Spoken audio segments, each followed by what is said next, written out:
Indonesia telah mendapat satu harta karun daripada alam semula jadi, di mana Indonesia telah menemukan satu gas metanhidrat yang mampu diproduksikan selama 800 tahun, guys. Wow. Bismillahirrahmanirrahim. Assalamualaikum warahmatullahi wabarakatuh. Anda bersama dengan aku Musa di channel YouTube aku Musa bin Muhammad Dirin Channel. Yang baru saja masuk ke channel YouTube aku, jangan lupa untuk klik button subscribe, like dan komen di bahagian komentar di bawah. Dan seperti biasa, yang sentiasa menonton video di channel aku sentiasa mendoakan semua di luar sana agar diberikan kesihatan yang baik, dipermudahkan segala urusan, dihindarkan, dijauhkan daripada wabak COVID-19. Amin, amin ya rabbal alamin. Oke guys, hari ini kita akan tengok sedikit information lagi berkaitan dengan Indonesia pada baru-baru ini telah mendapat satu harta karun daripada alam semula jadi, guys. Di mana Indonesia telah menemukan gas metanhidrat, di mana gas metanhidrat ini mampu untuk diproduksikan selama 800 tahun. Bukan 8 tahun guys, 800 tahun. Pada baru-baru ini selepas dibuat kajian, di mana Indonesia telah menemukan satu kawasan di mana kawasan itu berpotensi untuk menghasilkan gas metanhidrat dalam satu kuantiti yang cukup besar. Gas metanhidrat ini disebut sebagai sumber daya hidrokarbon non-konvensional yang terbesar dan dapat diproduksikan secara aman. Di mana maksud dapat diproduksikan secara aman, dia dapat dihasilkan minyak dengan mengurangkan pencemaran alam semula jadi. Wow, amazing. Di mana perkara ini telah disampaikan sendiri oleh Menteri Energi dan Sumber Daya Alam ESDM Arifin Tasrin, di mana beliau telah menyatakan bahawa harta karun yang baru ditemukan dalam sektor minyak ataupun dikenali sebagai migas, di mana Arifin menyebut sumber daya ini boleh diproduksikan ataupun mampu dihasilkan selama 800 tahun.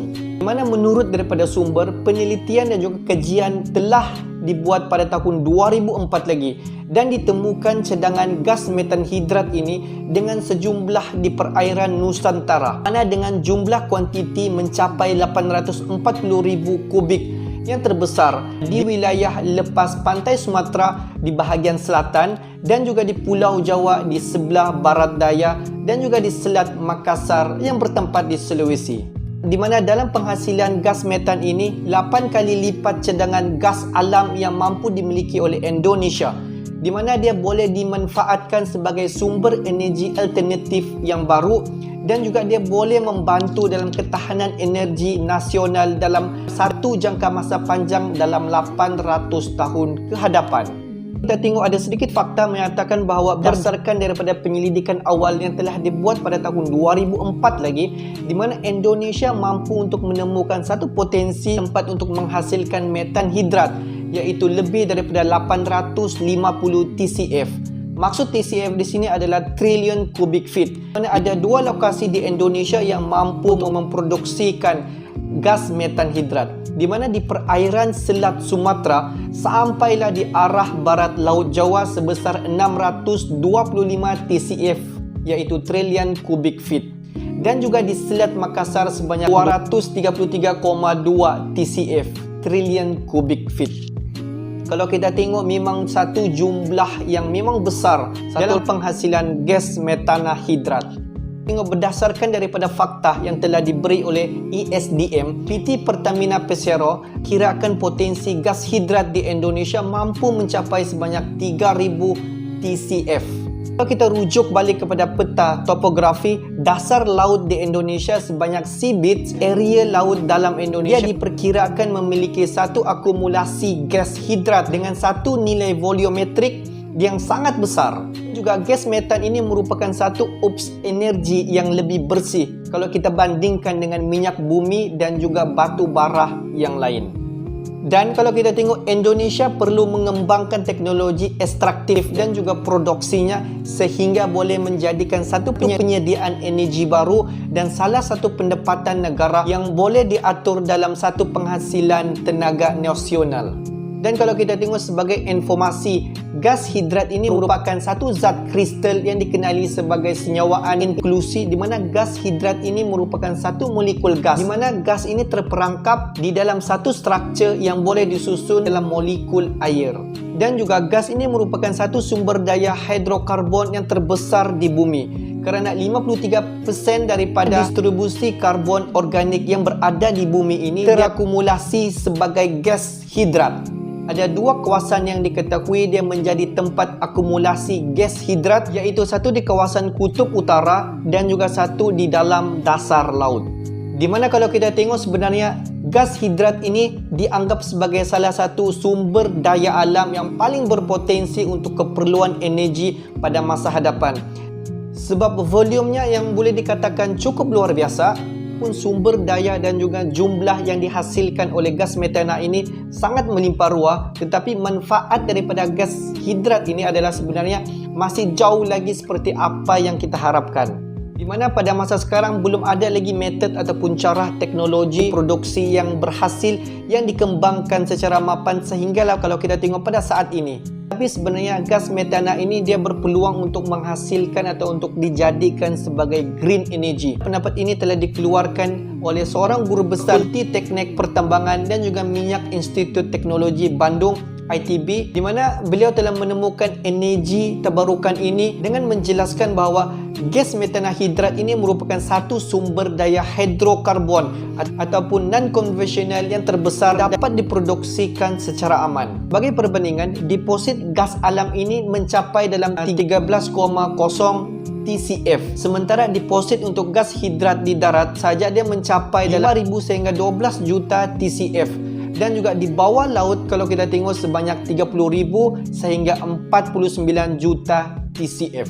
Sebenarnya kalau kita perkirakan daripada 50% daripada deposit hidrokarbon di bumi ini, dia tersimpan dalam satu bentuk gas metana hidrat dan juga sebenarnya dia diperlukan untuk satu analisis yang komprehensif dan juga berintegrasi di dalam satu eksplorasi dan juga produksi.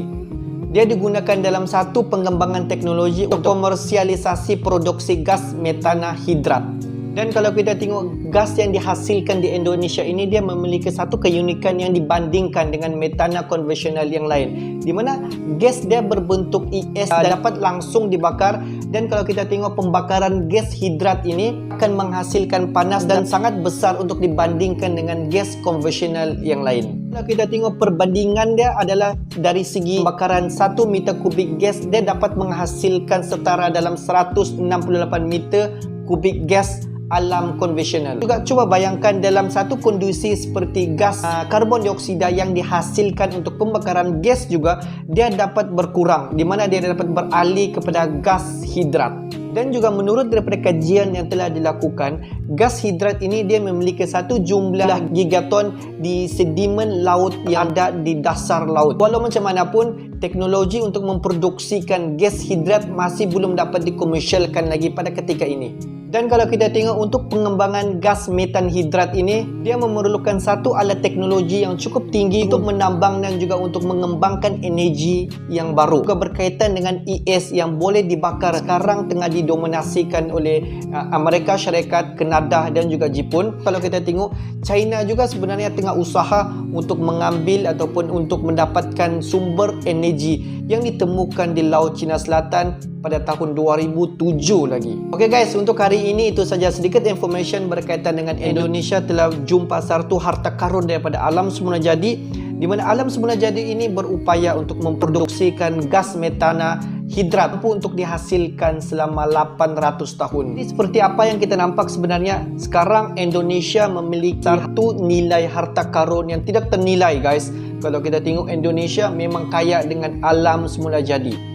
Dan ini menunjukkan Indonesia memang memiliki satu harta karun yang memang di luar jangkaan seluruh negara, iaitu penghasilan gas metana yang berpotensi untuk dihasilkan selama 800 tahun. Jadi daripada itu sebenarnya Indonesia pada saat ini seharusnya untuk bergerak cepat untuk menyiapkan sebagai untuk mendapatkan pulangan daripada alam semula jadi itu yang dianggap sebagai harta karun. Pengembangan daripada industri offshore untuk mendapatkan hasil bumi yaitu gas metana hidrat. Seharusnya untuk meningkatkan beberapa negara yang lain untuk mempersiapkan industri ini untuk berjalan terus sehinggalah pada tahun 2030 akan datang.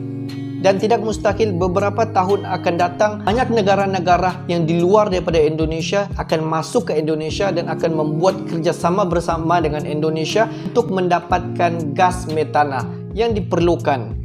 Walaupun seperti apa yang kita tahu sebenarnya gas metana sudah ada, cuma alat teknologi untuk menghasilkan, untuk menukarkan gas metana hidrat itu kepada gas yang lebih bermanfaat untuk digunakan seharian untuk masyarakat dan digunakan di dalam perindustrian. Jadi guys, sama-samalah kita mendoakan agar Indonesia dapat mencipta satu teknologi yang mampu untuk mengubah gas metana hidrat ini kepada satu gas yang diperlukan dalam dunia perindustrian.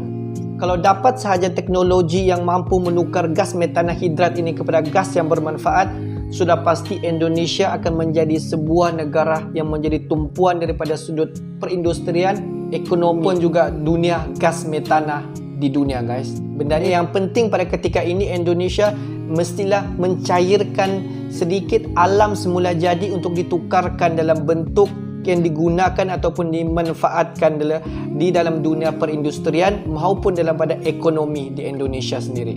Oke guys, untuk hari ini itu saja sedikit information. Aku harap sedikit information ini amat berguna kepada di luar sana. Dan akhir sekali, jangan lupa untuk klik butang subscribe, like dan komen di bahagian komentar di bawah. Assalamualaikum warahmatullahi wabarakatuh. See you the next video.